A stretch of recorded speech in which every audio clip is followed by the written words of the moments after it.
So here I am at the Star Trek, the original set that you can come and see in Ticonderoga.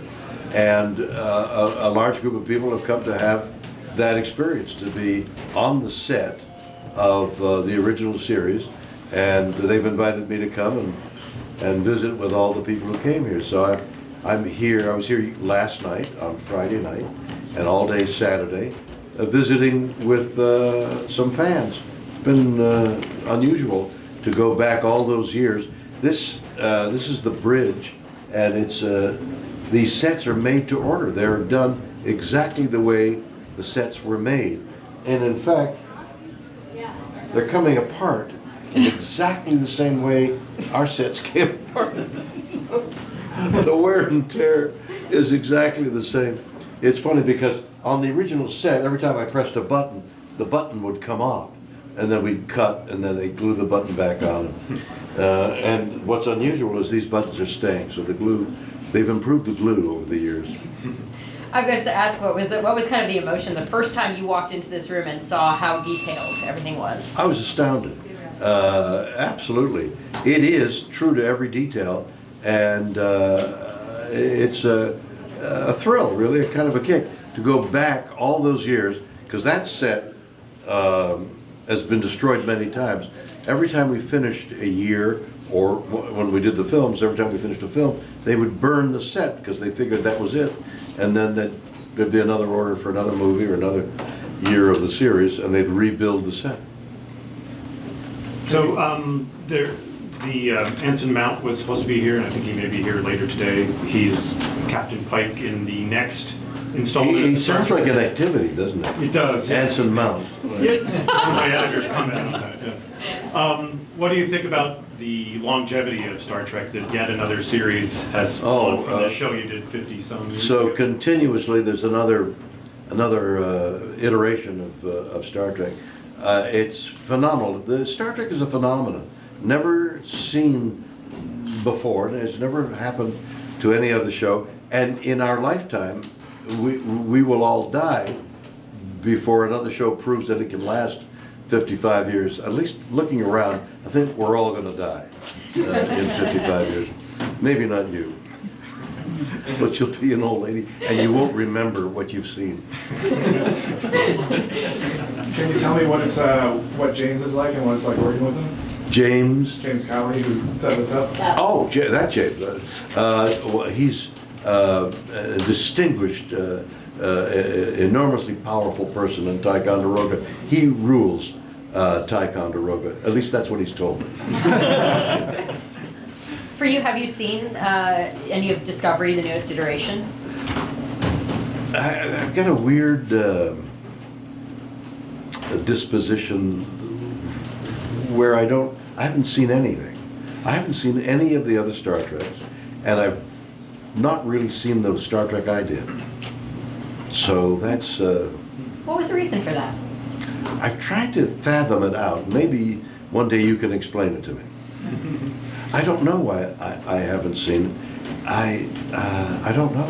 But then I don't see many hour shows of any kind. If you named a legendary television show that everybody's seen, I haven't seen it. I don't watch hour or half hour television. I'm a news-aholic. Love to watch the sports and the movies and stuff, but I just don't watch hour and half hour television for one reason or another. Bill, I have a question. Please. Wicked Yankee TV, we do a lot of mentoring of heroes. How would you encourage that sense of adventure with the young kids today to get them outside? Because we've heard you had some adventures on the rivers of upstate New York and Lake Champlain.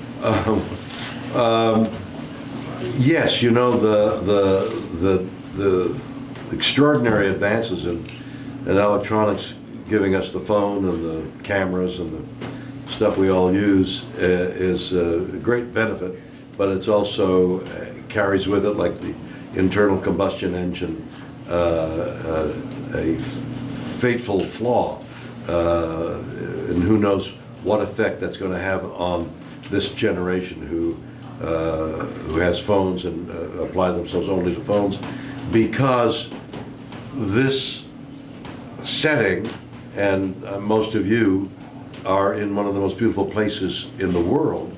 When I was a kid, when I was 18, I paddled a canoe with 7 other counselors at a welfare camp, from a welfare camp in Montreal.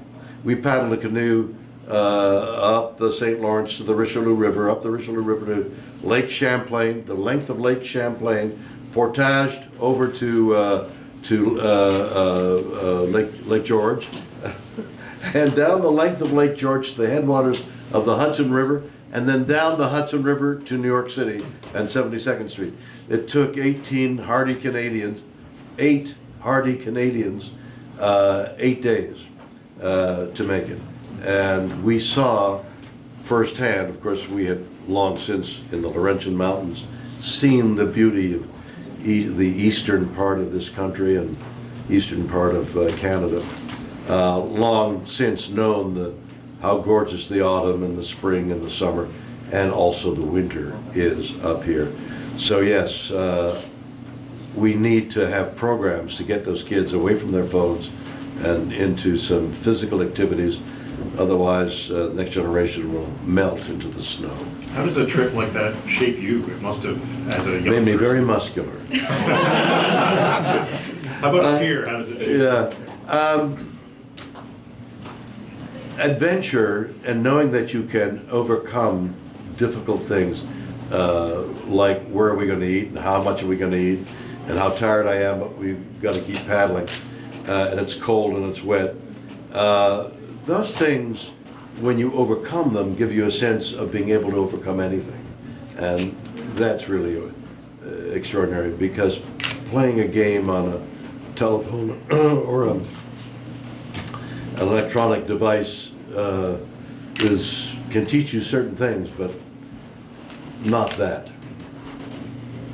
What's it feel like to interact with all these different fans today?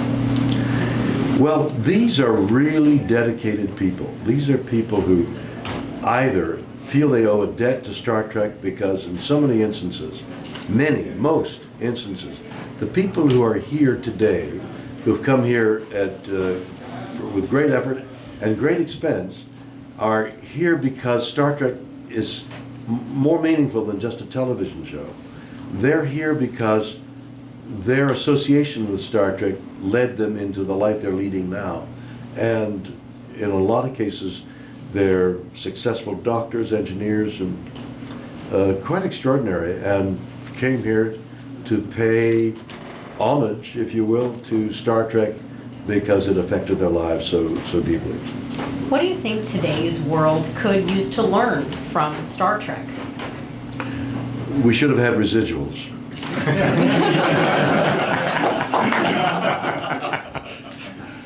On a more philosophical level. What could Actually, there's today's a great deal of world philosophy in that. Examine the remark. What does Star Trek have to say? Star Trek was just a television show, but inherent in some of the scripts and in some of the one-line ideas was the science fiction ideal, which is the awe and mystery of the universe, which encompasses both the physical universe and the philosophies involved behind the meaning of the universe. Does it ever strike you as unusual that you're in the home of 1776 and we're celebrating the whole Star Trek phenomenon that was so futuristic in 2023? It's like the clashing of two worlds. I'm trying to understand what the 1776 has to do with what you just American said. Revolution. Oh, so the revolution Yeah. in America and the A little revolution. different. Well, I'm glad you put that together. I'm sure somebody else will understand what you just said. It's great. I love this area of the country, Ticonderoga and all the lakes here. It's a great part of the United States. It's an original part of the United States, and I'm very happy to be here. And these people are quite wonderful. Is that what drew you back? Because you were here 7 months ago, so is that why you came back so soon? No, I intend to come back every 7 months.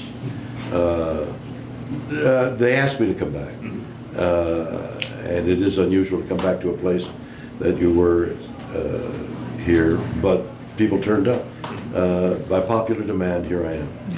How the heck do you stay so young looking? Because I'm looking at you. Is it outdoors, horseback No, riding? I peel this off momentarily. Oh, That could be an episode of Star Trek right there.